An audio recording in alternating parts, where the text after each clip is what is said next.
Good afternoon, everybody. This is Heather Driscoll, co-founder of the Spark Dental Network.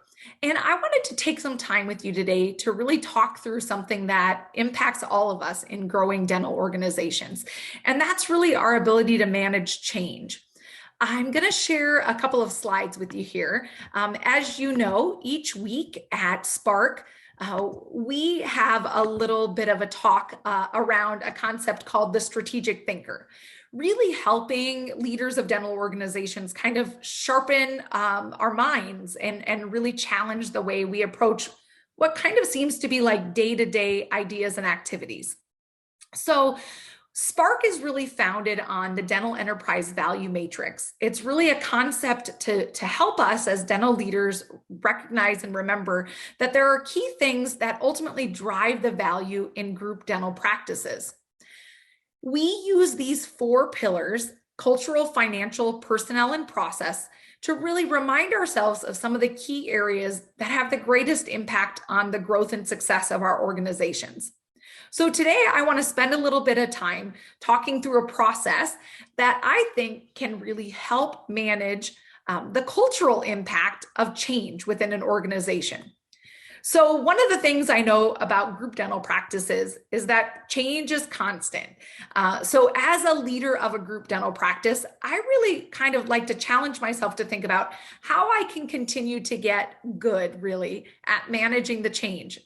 I like this quote from George Bernard Shaw that says, "Progress is impossible without change, and those who cannot change their minds cannot change anything."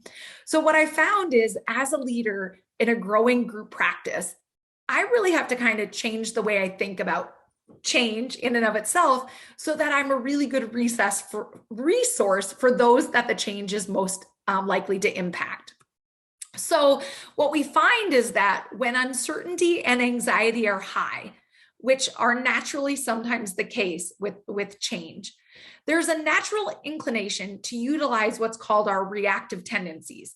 We're more likely to react to a situation as opposed to plan and be proactive about a situation. So being reactive tends to increase the likelihood of stress and frustration. So as a leader, one of my responsibilities in managing change effectively really is ensuring that I have an increased likelihood of being able to engage people, really kind of get them to rally around working together to manage through this change, because they recognize the importance of the outcome of the change. They recognize the impact that the change is going to have on the organization, and they're much more likely to kind of come together and work their way through it. A couple of strategies that I found to be helpful in getting people to the point where they're a bit more comfortable with change is really starting with me as their leader and asking myself some powerful questions. Am I really prepared to help my teams transition through the change I'm proposing? So I like to ask myself to kind of think through the biggest challenges that they're going to face. Those people who are going to be kind of the recipients of the change. What's that going to look like to them? And what is or will be required of me as their leader to help them overcome these challenges? So you have to think through the emotional side of change and the more technical and tactical side of change. And when we think about change through the lens of the people who are most kind of intimately involved with the change, it's a little bit easier to kind of proactively communicate the change and get buy-in as to why it's important. So sometimes as leaders, we spend a significant amount of time thinking through why a change makes sense. And we maybe have spent weeks or months really preparing for the change, only to then kind of drop it on the people who are the receivers of the change last minute and say, oh, by the way, the change is going to start effective Monday, right? Maybe they've only had a few days to think through things. So as a leader, when I'm supporting my team through change, I kind of have to live in two places at once. I have to think about the current state and really the future state at the same time. Really, truly putting myself in their shoes to help them prepare for the change from their seat, not really just thinking about how I need to manage change, but how I can more effectively help them manage change. So what we know is that in growing dental practices, change is inevitable. And you really do have to be sensitive to the amount of change that any one group of people can manage and really work through. Even when change is very positive, there's still a lot of stress and energy and kind of resource that goes into just working your way through the change. And what I found is that the more time I spend thinking about things from my team's point of view, the more likely I am to really help them be equipped and prepared. If I can kind of overcome in advance some of the objections they might have, then they're much more likely to be successful.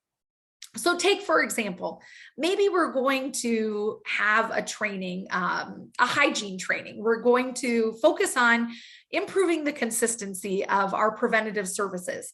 And my objective really is to have the entire day of training, set some goals, maybe specifically around our x-ray protocol or offering sealants to adult patients.